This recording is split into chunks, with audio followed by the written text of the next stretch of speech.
The AmericasDemocrats.org podcast, a project of 21st Century Democrats, is made possible by contributions from our listeners.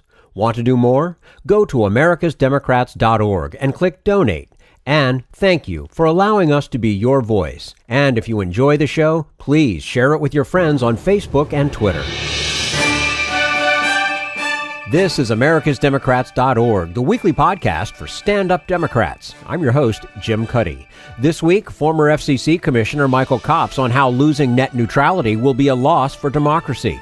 Nan Aron, founder and president of the Alliance for Justice, on what she calls the corporate court under Chief Justice John Roberts.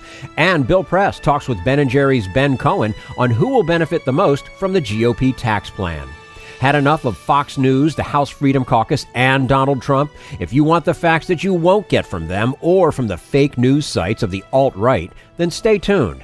Our sponsor, 21st Century Democrats, works hard to get everyday Democrats involved in returning our party to its roots and to success at the ballot box. Sit back and listen, then stand up and fight. And follow 21st Century Democrats on Facebook for all the latest progressive news. We're glad you can join us. Michael J. Copps served as an FCC commissioner from 2001 to 2011, where he was a tireless advocate for the public interest in our nation's media, and for fighting to stem the tide of excessive consolidation in the telecommunications industries. He continues that work as head of the Media and Democracy Reform Initiative at Common Cause, where he has been sounding the alarm about a pending FCC decision that could be the end of net neutrality. And we say hello to Michael J. Copps, former FCC commissioner from 2001 to 2011, currently heads the Media and Democracy Reform Initiative at Common Cause. Michael Copps, thanks so much for joining us today on AmericasDemocrats.org. Well, hello to you. Thank you. And thanks for all your listeners tuning in. Well, and certainly our pleasure to have you with us. And, you know, there's no doubt that you've been asked these questions many times before, but they stand repeating, especially at this time. What is net neutrality, and why does it matter? Well, that gets right to the basics. I think net neutrality is having an internet where big ISPs, internet service providers like Comcast and AT&T and Verizon, don't determine your internet experience. You do. They're neutral as between users under net neutrality. They can't block, they can't slow, they can't throttle content.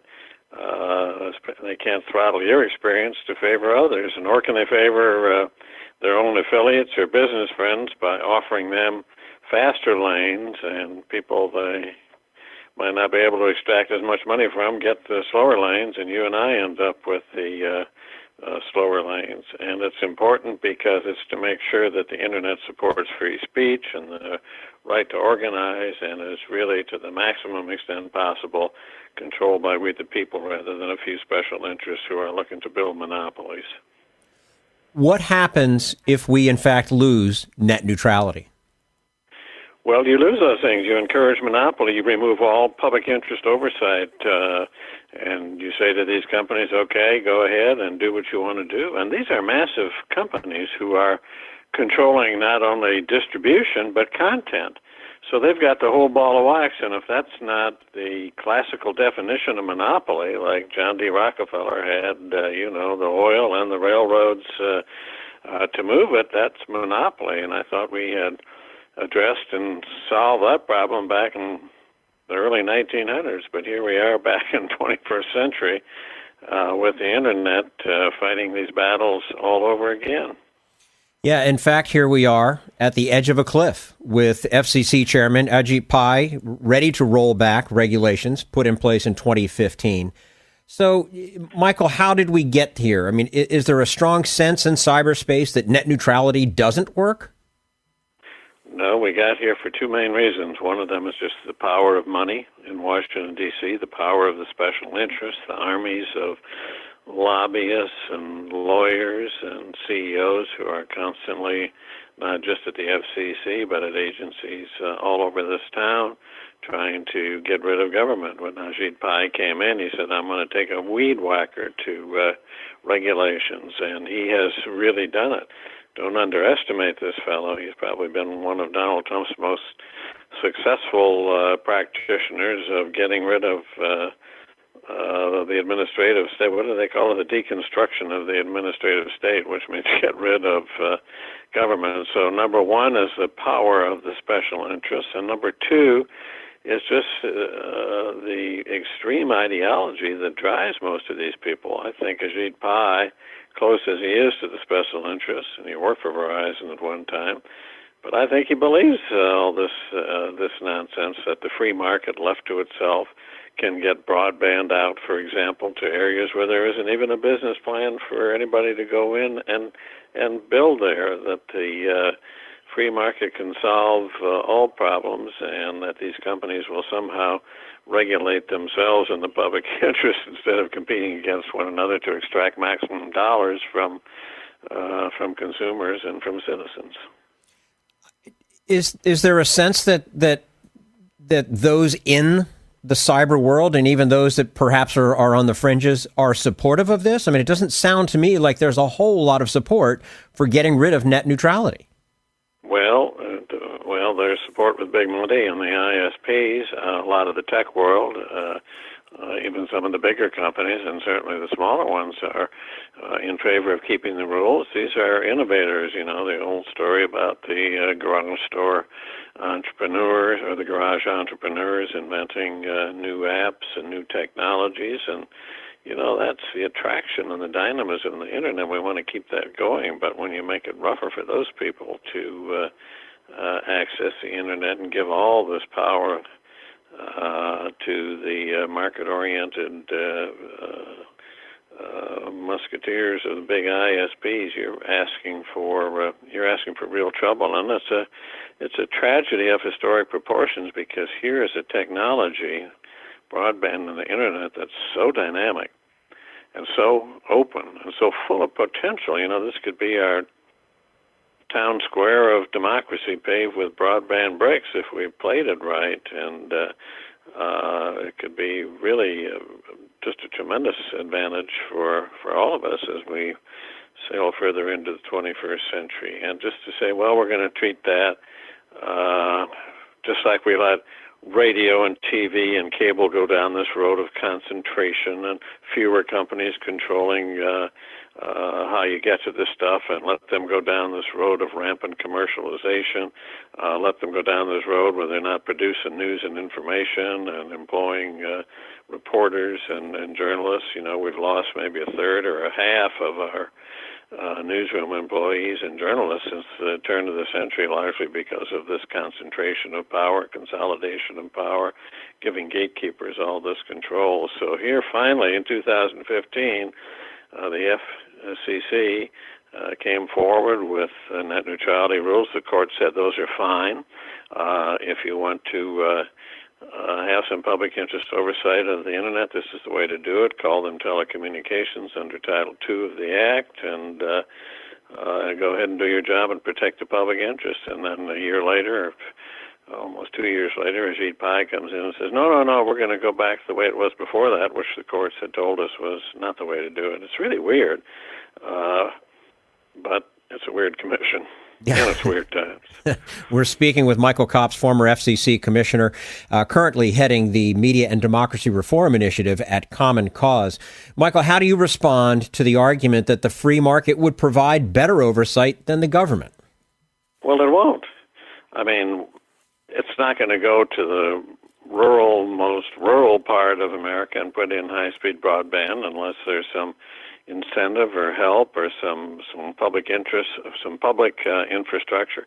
That's, after all, how we built the country. We go back centuries when we were building roads and bridges and harbors and turnpikes. It was government and the private sector, not just federal government, but state and municipalities who pulled together. It wasn't easy. I'm not saying it was all just a path garnished with roses or anything like that, but we got the job done.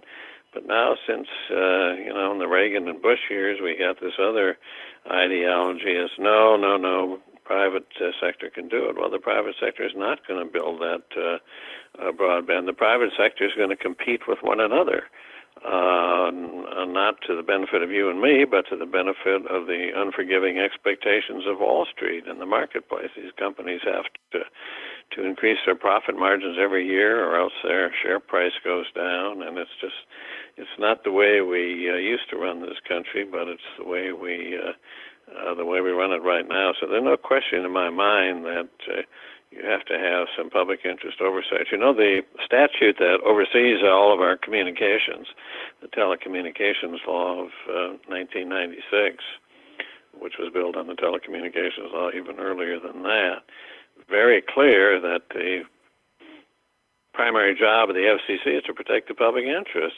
I had my staff, when I was at the commission, go back and take a look. I said, find out for me how many times that term public interest is mentioned in the statute. It was over 100 times. I think it was like 110 times, something like that, if memory doesn't fail me here. So I think when Congress puts public interest in a law and mentions it 110 times, they must have been serious about doing that. But now we have a crop of regulators, and the majority in the city, and a lot of congressmen too, who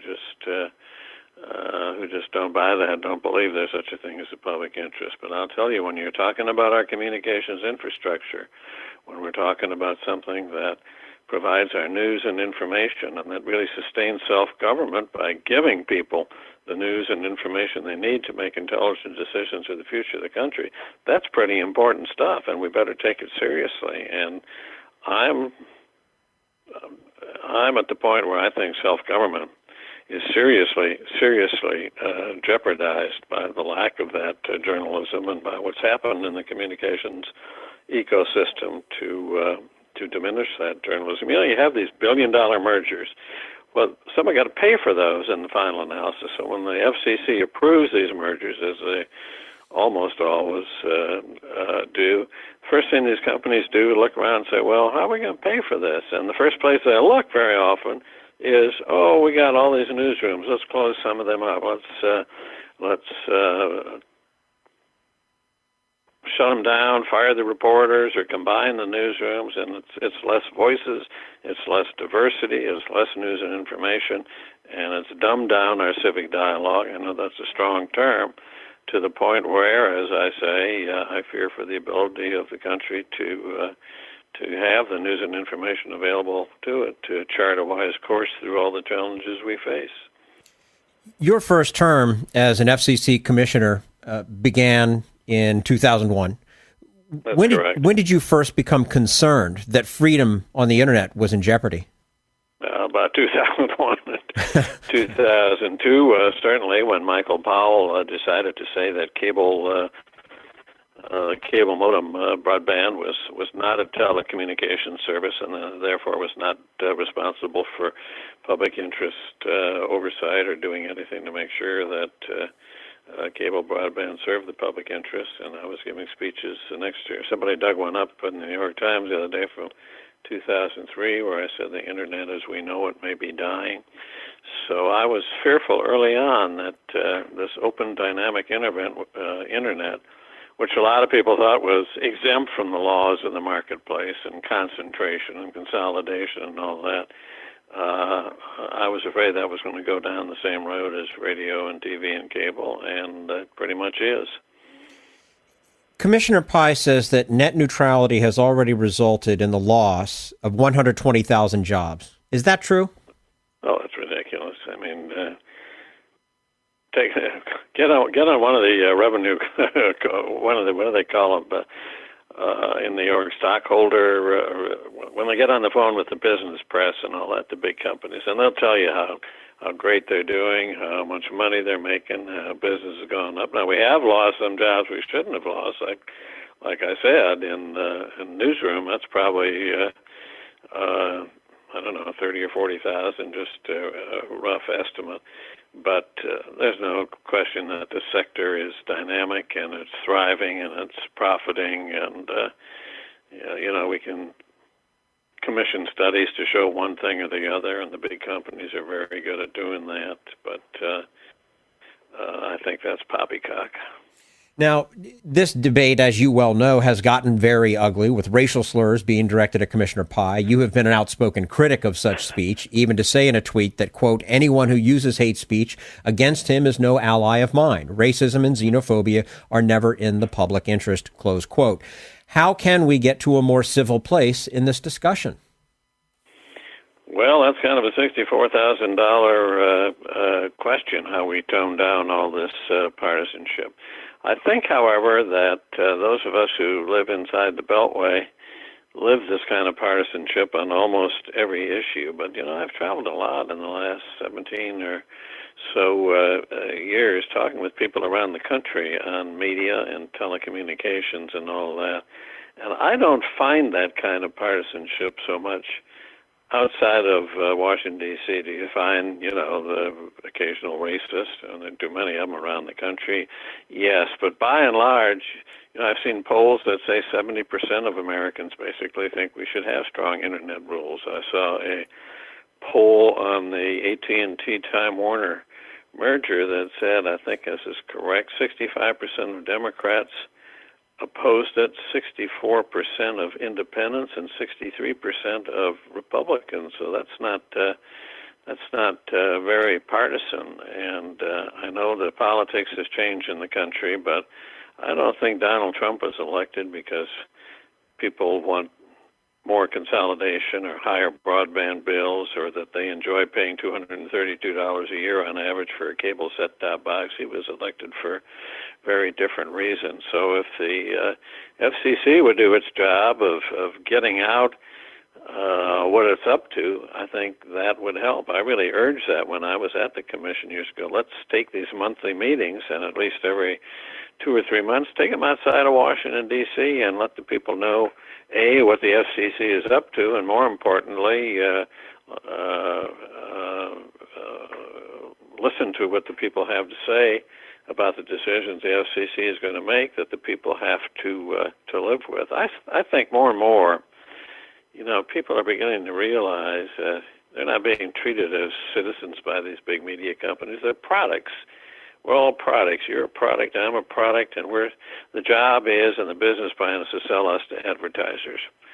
And that's what's going on here. That has been the diminishment of our news and information and civic dialogue, and it's, as I said before, a huge threat. Media has a huge responsibility here. I'm delighted you guys are covering the issue. I think the net neutrality issue is getting more coverage this time from the mainstream press, and most of the articles seem to say it's a really bad idea.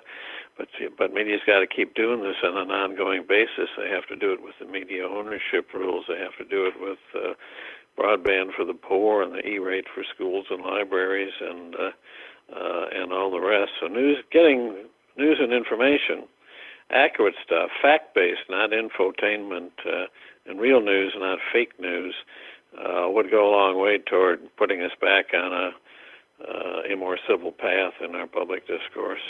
Okay. Michael Copps, former FCC Commissioner, joining us today on americasdemocrats.org. He, of course, currently heads the Media and Democracy Reform Initiative at Common Cause. Michael, we do appreciate your time with us today, and we look forward to having you back again with us soon. I'll look forward to that, too. Thanks. Thank you very much. And this is americasdemocrats.org, the weekly podcast for stand-up Democrats.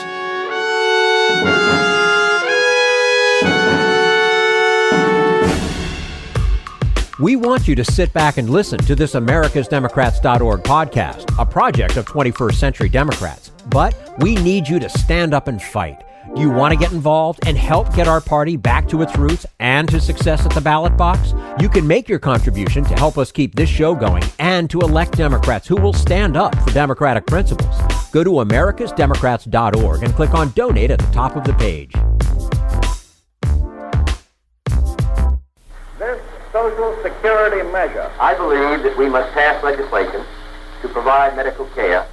This is our tradition. When our grandparents came to America, it was the Democratic Party which said, welcome. It was the Democratic Party, the party of Roosevelt and Truman and Kennedy and others, who said that America belonged to all its people, not just a handful of the rich or a few giant corporations. That's why great leaders like FDR fought so hard for Social Security, and why JFK stood up to the insurance companies and their Republican allies to get Medicare. It's not just one thing or one time in one place. It's about a whole history of standing up to the Republicans and saying someone has to be on the side of regular working people in America, whether it's defending Social Security or just the way your loved ones are treated on the job. That's what the Democratic Party is all about. And that's why this message has been brought to you by the Democratic Party. Working people like you and me. Paid for by 21st Century Democrats. Not authorized by any candidate or candidates committee. This is americasdemocrats.org, the weekly podcast for stand-up Democrats.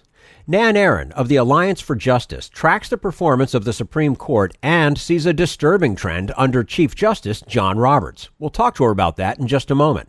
Right now, we turn to Jim Hightower, America's #1 populist, for his common sense commentary.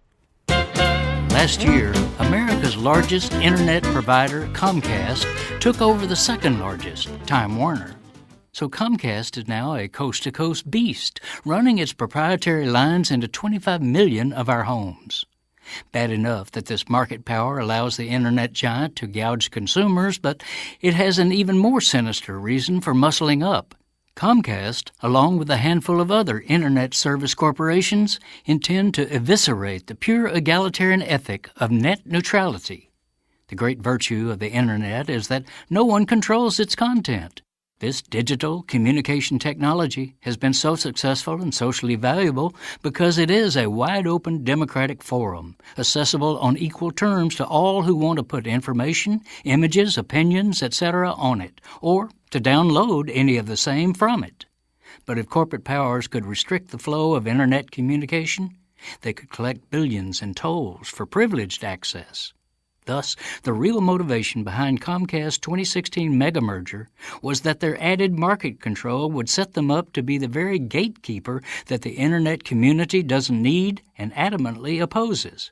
Want it or not, though, lobbyists for Comcast and the few other giants that own practically all of the wires that link U.S. internet users to the global web now have Donald Trump's support to let them dictate to the millions of content providers what can go through the wires and on what terms. Rather than having one big broadband freeway open for transporting everyone's internet content, these monopolists intend to create express toll lanes they can sell at a premium to the richest content providers, leaving all other providers stuck in the slow lanes. This is Jim Hightower saying, there's still time to fight back. Go to battleforthenet.com to help put a stop to this corporate coup. Need an antidote to the progressive blues? Want some good news about how grassroots folks are rebelling against the corporate powers and winning? Well, here's an easy-to-swallow pill for you, the Hightower Lowdown. Hightower's monthly newsletter will give you the lowdown, even as it lifts you up. It's 4 pages a month, jam-packed with facts you can use, actions you can take, and Jim's own Texas humor, all for only $15 a year. To become a lowdowner, go to hightowerlowdown.org.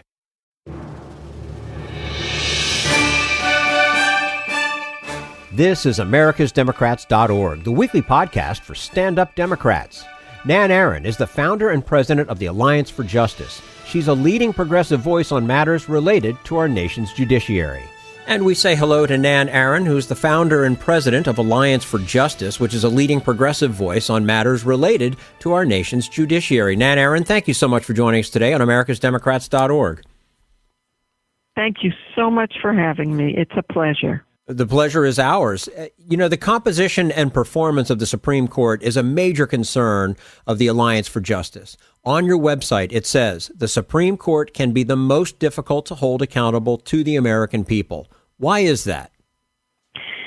It can be the most difficult to hold accountable because once an individual is confirmed for a judgeship, that person serves for life.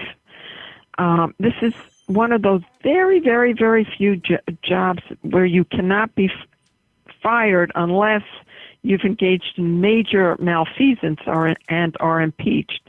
But that happens extremely rarely.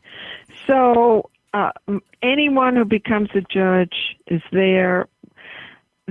The notion behind lifetime tenure is that it will afford an individual some political independence because they will be insulated from political pressures. They don't have to run for re-election. They don't have to be confirmed all over again. They are able to render decisions, the theory is, free from any kind of political influence. So once you're there for life. And as we just confirmed a nominee to the Supreme Court, Neil Gorsuch, who is now 50 years old and could be on the court for the next several decades, certainly long after Donald Trump leaves office. You know, I was going to ask you about the Neil Gorsuch appointment. Obviously, your organization is opposed to the appointment. I'm assuming your concerns have been confirmed? Unfortunately, they have been confirmed. We prepared a lengthy report about Gorsuch's record when he was nominated and looked very carefully at his 10 years on the 10th Circuit Court of Appeals. But unfortunately, even in the short period of time he's been on the Supreme Court, he has sided with the most far-right justices, namely Clarence Thomas and Sam Alito. We now know he would have extended the travel ban.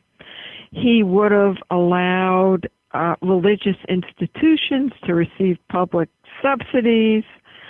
And as I said, he's voted consistently with the two most ultra-conservative justices on that court. The other thing I would say that's very distressing about Justice Gorsuch is that once confirmed to the Supreme Court, he, along with Mitch McConnell, embarked on a thank you tour in Kentucky, whereby he went around the state thanking Mitch McConnell to his constituents. Not only that, Neil Gorsuch spoke at the Donald Trump Hotel in Washington, D.C., which we believed was quite inappropriate as a big thank you to Donald Trump. And just 2 weeks ago, he gave a major address to the Federal Society, which had a large hand in selecting him. These actions certainly raise serious questions regarding his independence on the court. Now, having said that, he's only been on the court a few months, so it remains to be seen how he will progress, how he will grow if he does. But so far, the early signs are fairly distressing. Mm-hmm. Now, under Justice John Roberts, one of the issues the Alliance is most concerned about is the corporate court. What are some of the decisions in recent years that have benefited corporations over everyone else? Oh, there's several cases that favored corporations over everyday people. We've got two major Supreme Court decisions which uphold the theory of forced arbitration, meaning that individuals who have a claim against a company for a defective product cannot sue in court if they signed a contract with the company in purchasing a product that suggested that they go to arbitration. So these two decisions have sent people into forced arbitration as opposed to the federal courts. Generally speaking, those arbitrators are chosen by the corporations. There's no written record, and by and large, those arbitrators are ruling in favor of the corporations. There are a whole series of cases regarding sex discrimination, which make it much more difficult for women to have equal rights in the workplace. There's the famous case of Lily Ledbetter, who accidentally learned that one of her coworkers was being paid more than she. She brought a lawsuit. The Roberts Court said she could not pursue her case in court because she didn't bring the case in a timely fashion. The women and people of color at Walmart were precluded from banding together in a class action seeking relief. So we see a pretty consistent pattern on the part of the Roberts Court to side with big business at the expense of the rest of us. We're speaking with Nan Aron, founder and president of Alliance for Justice, leading progressive voice on matters related to our nation's judiciary. Nan, you also bring attention to the practice of judicial overreach. How has this played out in the Roberts Court? One of the cases that comes to mind is the voting rights case, Shelby County, that was decided by the Supreme Court a couple years ago. This was a case involving one of the provisions of the Voting Rights Act. And you have to remember that the Voting Rights Act was passed after dozens of hearings, thousands of pages of testimony, fact-finding. It was a hugely complicated statute that was ultimately passed by Congress.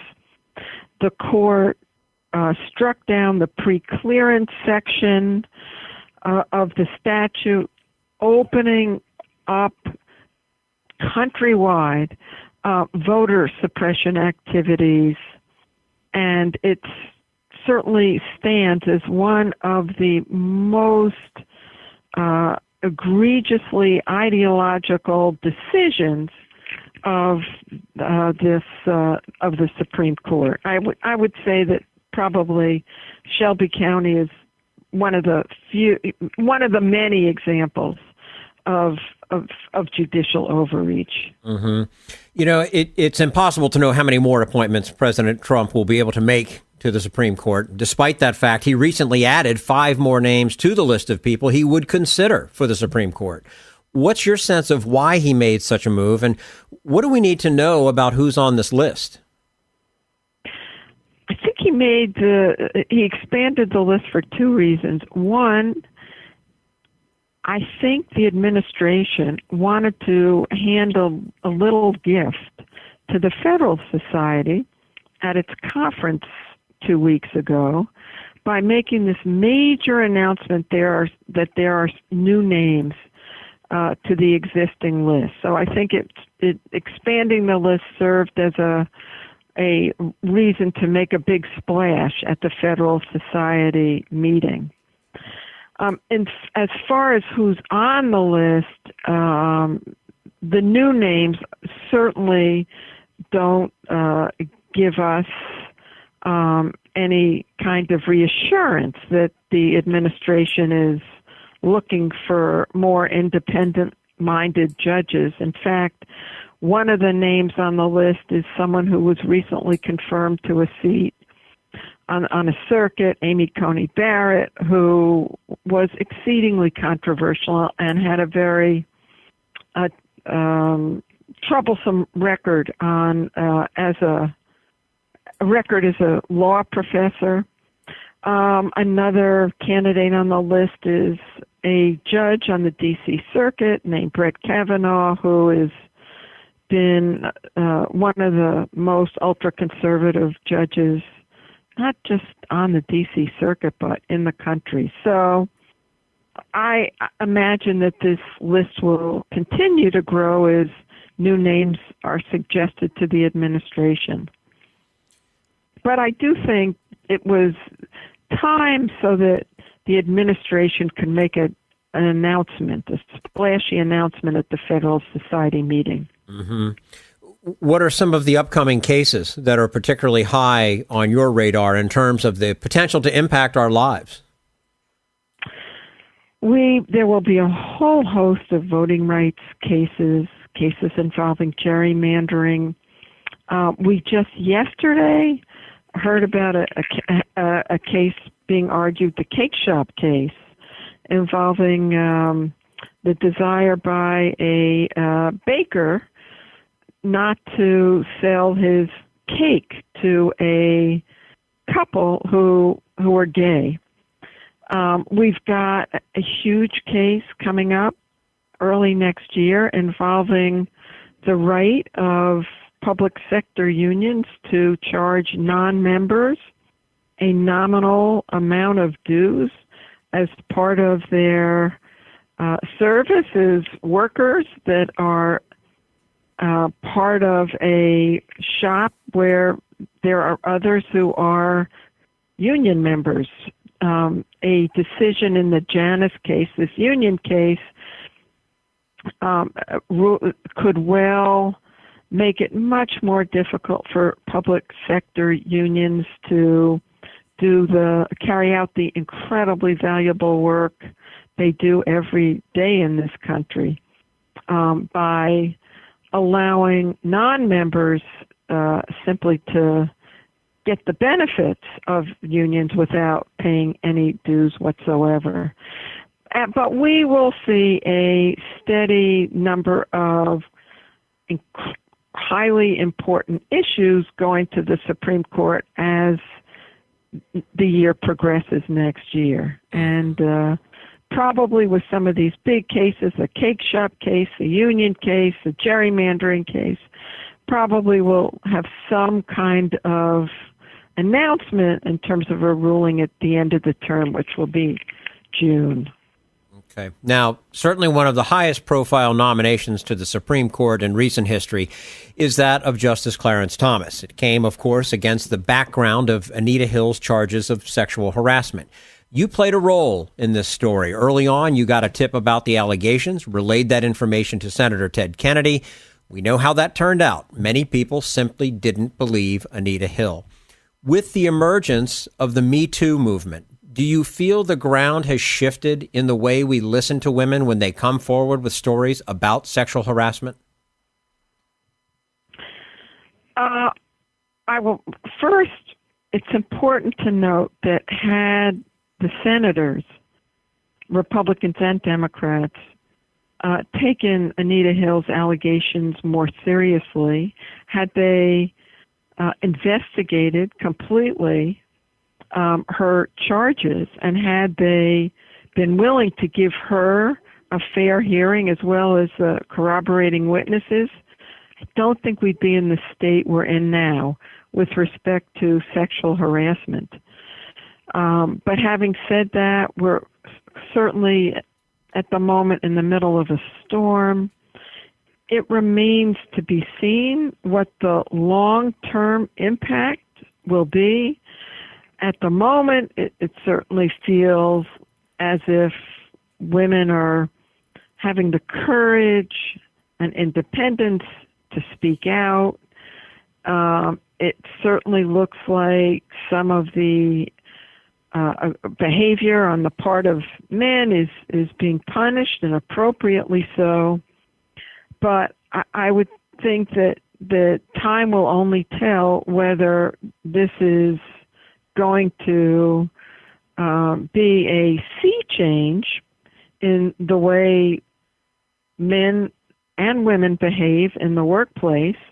And my fervent hope certainly is that it is. But I should also mention that as we are living out this Me Too phenomenon, we need to keep our eyes on who the individuals are who are being appointed by this president to federal judgeships. Tomorrow there will be a vote by the Senate Judiciary Committee on an individual up for a Fifth Circuit Court of Appeals judgeship who aggressively belittled problems faced by working women, ridiculing talk of glass ceilings, dismissing concerns regarding harassment, sexual discrimination, tried to weaken laws that protect women against discrimination.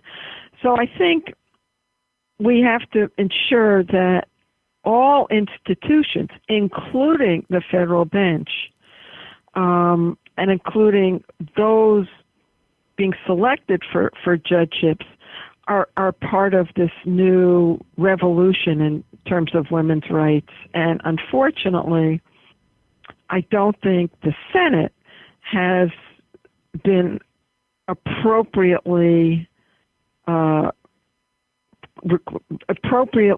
involved in looking at, reviewing the records of these nominees in terms of their views on women. So I think this needs to be taken up as well in the future, as well as now. Mm-hmm. Nan Aron, founder and president of Alliance for Justice, leading progressive voice on matters related to our nation's judiciary. Nan, thank you so much for your time with us today. We do look forward to having you back again soon. Thanks so much for having me. You're quite welcome. And this is americasdemocrats.org, the weekly podcast for stand-up Democrats.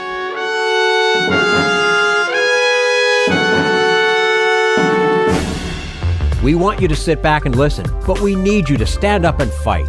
Help get our party back to its roots and to success at the ballot box. Make your contribution to keep the americasdemocrats.org podcast, a project of 21st Century Democrats, on the air, and help elect stand-up Democrats. Go to americasdemocrats.org and click on Donate at the top of the page.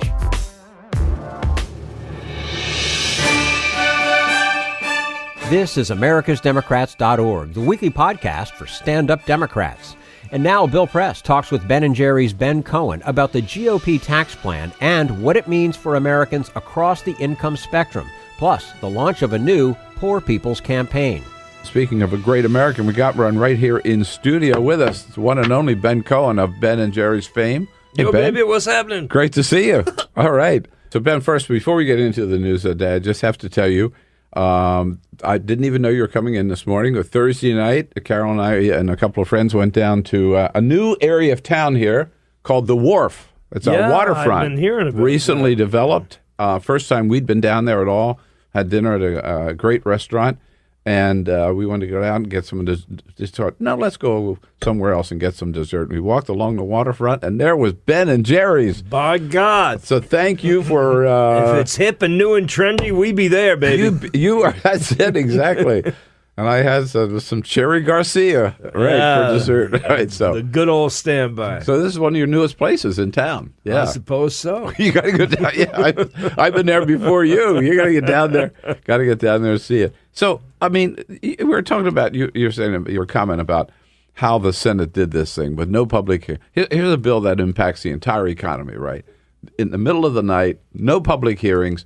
And if you see the picture of, they handed them pieces of paper where there were just scratches and people writing in the margins and all this stuff. Yeah, it's a flim-flam, slam, bam, thank you, ma'am. Try to do it as fast as you can before anyone figures out what you're doing. Right. So here is Elizabeth Warren, who takes this mess up to the floor of the Senate and reads from the document just to show how ridiculous it is. Oh, paragraph. I'll bet that's paragraph. 2A shall be taken into account, notably, during the 6 taxable period beginning W/something, and then it's cut off at the bottom. And the Republicans think that's how you make tax policy late on a Friday night. Can you believe it? I mean, and imagine, we always play this game, which we shouldn't. Imagine if Democrats had tried to pull that same thing off. How the screams from the Republican side of the aisle about due process, right? Yeah. It's ridiculous. Yeah. For the record, I think it's very bad how the Republicans did this, but we knew this was bad legislation anyway, right? Oh yeah. I don't want to get into the whole how dare they sully the process, which is screwed up, of course. But if you get away from that, the bill is way worse than the just ignoring of how the process. But I think the two are tied. That the bill is so bad that if they had it under regular process, they probably could never. Yeah, exactly. Sure, yeah. They needed to do it in a way that people couldn't figure out what was in it. Right. So what's your take on? Let's start with the estate tax, for example. Well, the estate tax applies only to how many estates? 2,000, 5,000? Families, maybe. Something Total. Something like that. Yeah. And it applies, I guess, with a few minor exceptions to people that are earning what's the minimum amount of money that it was $5 million. Now I think it's $11 million. $11 million. Right. So the idea is that this estate tax applies only to people that are earning over, or that have an estate of over $11 million, and somehow we're saying that it's un-American to tax those estates. Yeah, right. The estates and money that these children are inheriting for which they've never worked a day, right? Yeah, and that's what maintains the split between rich and poor. That's what exacerbates the split between rich and poor. That's why we keep on having a situation where fewer and fewer people in the country have more and more money, and more people have less and less. Now, I have no idea what your net worth is, and I don't want to know, or what you make every year, but I would imagine that you're in the upper percentile, okay? Do you deserve a tax cut? No, absolutely not. I mean, people at the top of the tax brackets have been getting tax cuts for, 10 or 20 years. The reality is that we keep on confusing marginal tax rates with the actual tax rate that people pay. It doesn't matter how much I get taxed on income. I mean, I'm not in that class, but if I had income over $1 million, or if I had income over $2 million, I get taxed at a low rate up until I hit $2 million, and then that high amount of money gets taxed at a higher rate. In theory, right? Right. But these people have so many write-offs and so many loopholes that the actual tax rate is way lower. But I think what's really crazy about the arguments that have been made is that they're saying that if a rich person gets taxed at a higher rate, then they're not going to try to expand their businesses. And that's the most absurd thing I've ever heard in my life. I mean, if the CEO of Ben & Jerry's or Unilever went to their board of directors and said, hey, I'm not going to grow until our tax rate goes down, they'd be tossed out on their ear. I mean, that's absurd. Every business in this country is trying to grow as fast as they can. Nobody's waiting until the tax rate goes down. No, I wanted to get to that. I'm glad you went there, because that's what they're trying to sell, right? That's what they're trying to sell. Businesses are just holding back, waiting for this tax cut before they will try to expand their business. And as you say, that's a death notice, right? It's absurd. There's no truth in it. It's illogical. I mean, businesses have learned how to survive with less employees. We saw this during the recession that we saw under George W. Bush. The businesses that are still around that were able to survive by cutting jobs, cutting wages. And do you really think they're going to go back? They haven't yet. Now that the economy is doing great, if you just listen to Donald Trump, the economy is doing wonderful. Well, the other argument that they're making is that, if we cut their taxes, then they'll raise wages for employees, and that's also totally absurd. It's crazy. No, right. So it's this old trickle-down theory. They're still trying to sell, correct? Yes. That if you put more money up here at the very, very top, it's going to trickle down in the form of higher wages, more jobs, right? Better benefits and whatever. Since when has that happened? Right. The reality is that we've been doing this trickle-down thing for the last 10 or 20 years, and the situation's been getting worse and worse. People at the bottom of the scale are getting less and less expendable income. Right. I mean, today, corporate profits are at an all-time record high. So what are they waiting for? If that theory were to apply, right, they could have done it last year, the year before, and they didn't. Yeah. Right? Yeah. Where's that money go? It goes into pockets of the CEOs? Stock buybacks, dividends, and upper-level salaries. And shareholders. Yeah. Right? They're the people that get it. So how is business?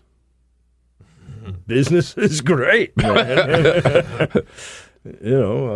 and Jerry's is doing great, and I don't know. I mean, I get across the board that is true. The problem is that for your average working class American, right, wages have been stagnant for absurd, and 20 years or more. We just went into debt to give a tax break to corporations and the ultra wealthy.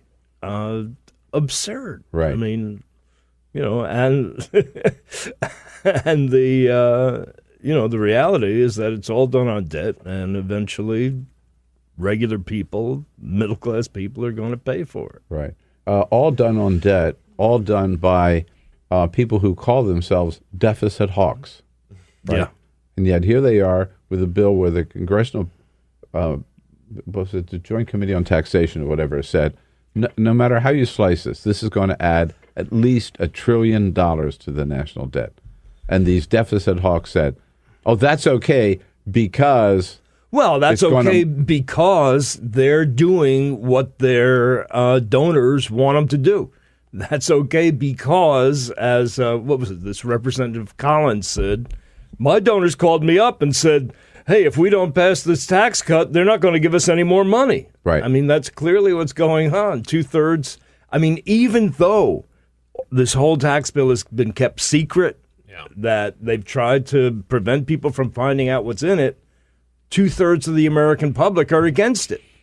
And even though they're passing it because they don't represent the American public, they represent their donors. It's all money in politics. One of the things I think that is an important lesson here as we will see this roll out and as we see this become law and as you see Democrats start to run against it in 2018, there will be no bipartisan fix to this. There should be no bipartisan fix to this. Should be full and total repeal of this. Democrats should take this, like the lessons of this, and say, no, we have a better plan, and this is what it is. We're not going to work with these so-called deficit hawks who have screwed the country over way too many times. They did it under Reagan. They did it under George W. Bush. They're about to do it under Donald Trump.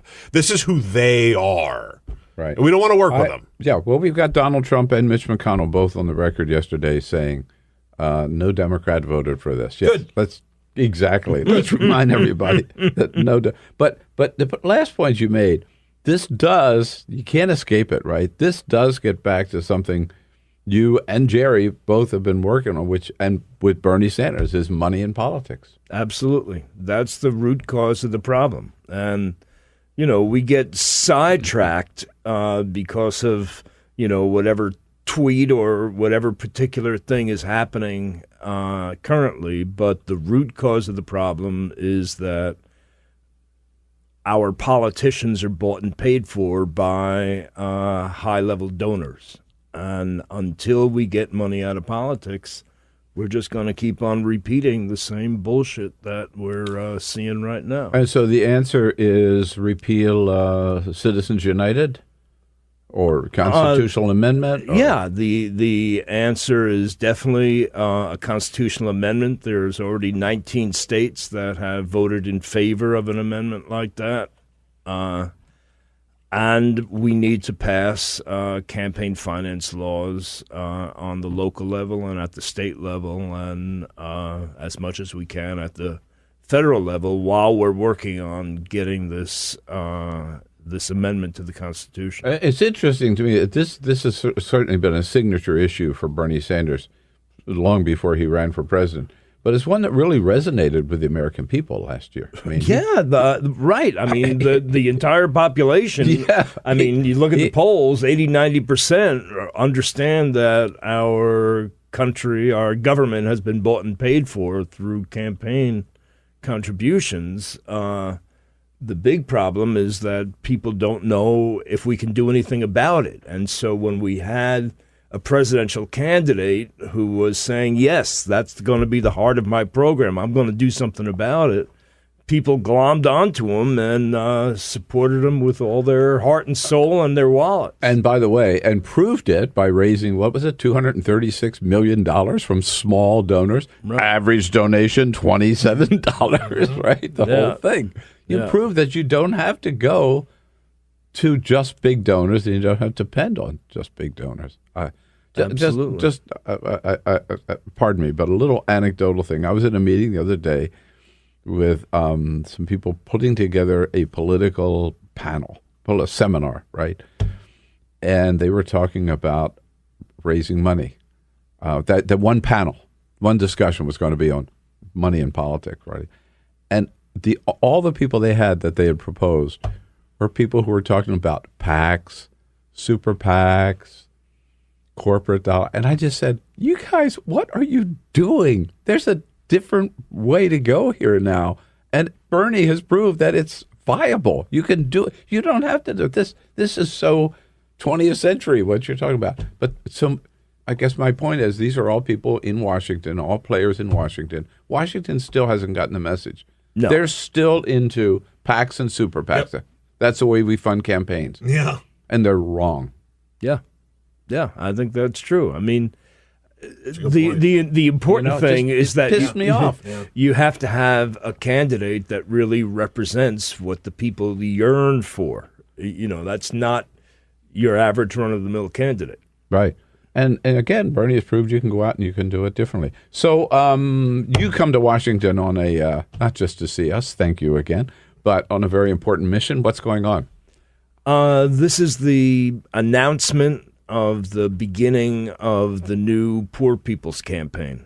This is led by Reverend Barber. Great man. The guy who started the Moral Mondays protests in North Carolina. And, it picks up with Dr. Martin Luther King's work where he left off when he was assassinated. Toward the end of his life, Martin Luther King was focused on the issue of poverty and the giant triplets of militarism, racism, and materialism. And so Reverend Barber and the Poor People's Campaign, and it's a whole lot more than just Reverend Barber. It's a huge movement behind this, have resolved that we are going to go forward with Dr. Martin Luther King's work, and that we're no longer going to stand for a country that is engaged in economic violence. That is literally killing poor people in our country by forcing them to live in toxic homes, drink toxic water, and then deny them health care.